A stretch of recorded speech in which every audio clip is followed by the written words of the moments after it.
At one time, I had zero awareness about the importance of vitamins and what they did on our bodies, especially vitamin D. I maybe heard about it. Maybe you get it from the sun, from the foods. I just had zero data on vitamin D, and it just wasn't even on my radar. But over time, when I gained more knowledge about vitamin D, it is the most important vitamin out of all the vitamins, because if you're deficient, boy, your immune system doesn't work. You're going to have inflammation. You can have all sorts of issues with sleep and digestion, and the list goes on and on and on. But they may know some of the common reasons why the majority of the population is deficient in vitamin D.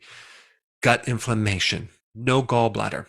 As we age, our skin becomes thicker. We can't absorb vitamin D from the sun. The darker the skin is, the less vitamin D absorption because of the melanin, the pigment in the skin. The more obese someone is, the more diabetic they are, the more insulin resistance they have, the less vitamin D they're going to absorb. And also where they live. If they live at a high latitude in the north, they're not going to get much D.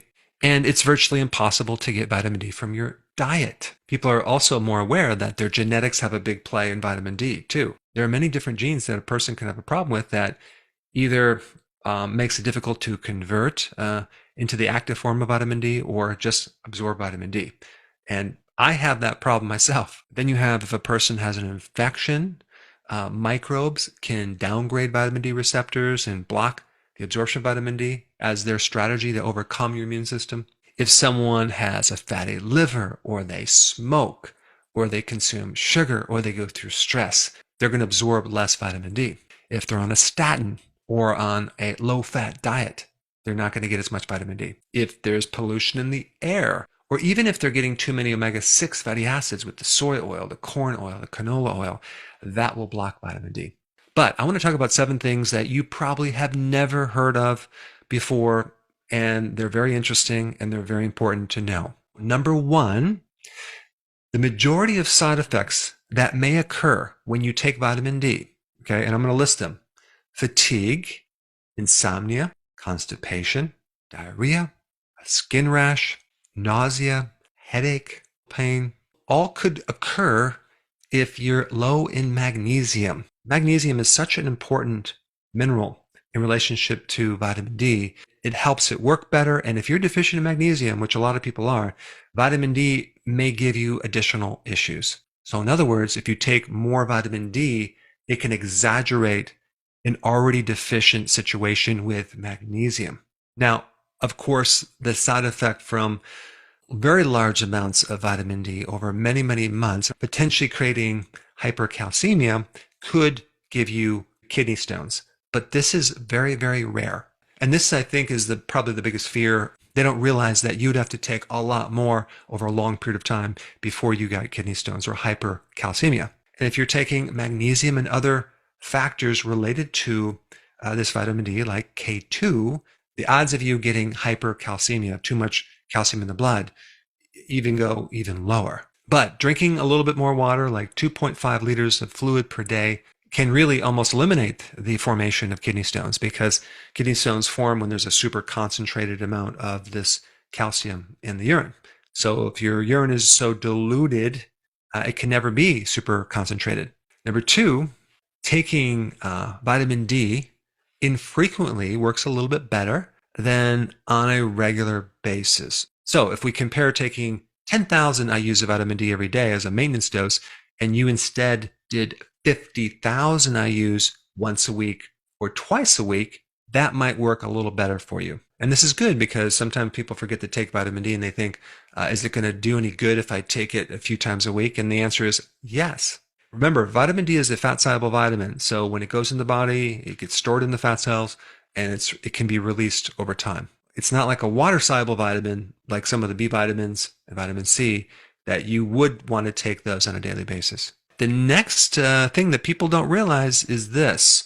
When you consume like farm-raised fish, which, I mean, it's so common in restaurants, and you just need to start reading the labels. Farm-raised fish has 4 times less vitamin D as wild-caught fish. Grain-fed animals compared to grass-fed animals have much less vitamin D. And chickens that roam outside and that are able to get out of the barn and they're exposed to the sun have much more vitamin D than these that are confined to a structure. In fact, one doesn't get to see the daylight, they're like 3 times less vitamin D. All right, number 4, and this is really, really interesting. Out of all the factors that can improve your health, okay, vitamin D is behind eating a healthy diet and exercise. All right, number 5, vitamin D2, which is mainly you have to get a prescription for, is very different than vitamin D3. In fact, vitamin D2 actually in some studies have worsened MS, okay, versus vitamin D3 has greatly improved MS. Lupus, another autoimmune disease, is not affected by D2, but it is with D3. The studies in vitamin D2 do not decrease mortality, but the studies with vitamin D3 do. And taking vitamin D2 can actually inhibit the absorption of vitamin D3. All right, next point, okay? Some people, when they go out and get exposure to the sun, they think that they're getting a lot of vitamin D when they're getting exposed to the sun for like 10 minutes. So let's say best case scenario, you're young, you don't have any of these other barriers of absorption of vitamin D, and you're exposing a lot of your skin to the sun for about 10 minutes. You're only going to get 400 IUs of vitamin D. That is very, very low amounts. So just realize that it takes a bit more exposure to sun to get enough vitamin D.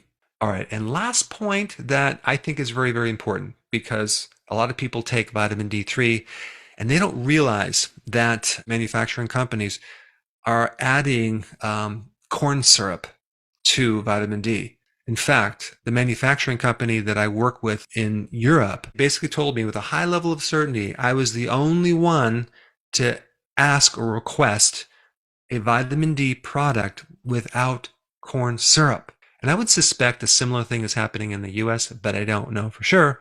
So when you get a vitamin D product, make sure they don't add the corn syrup or the maltodextrin. Now that you know those 7 factors, I want to take your awareness even higher. If you haven't seen this video on vitamin D, you should check it out. I put it up right here.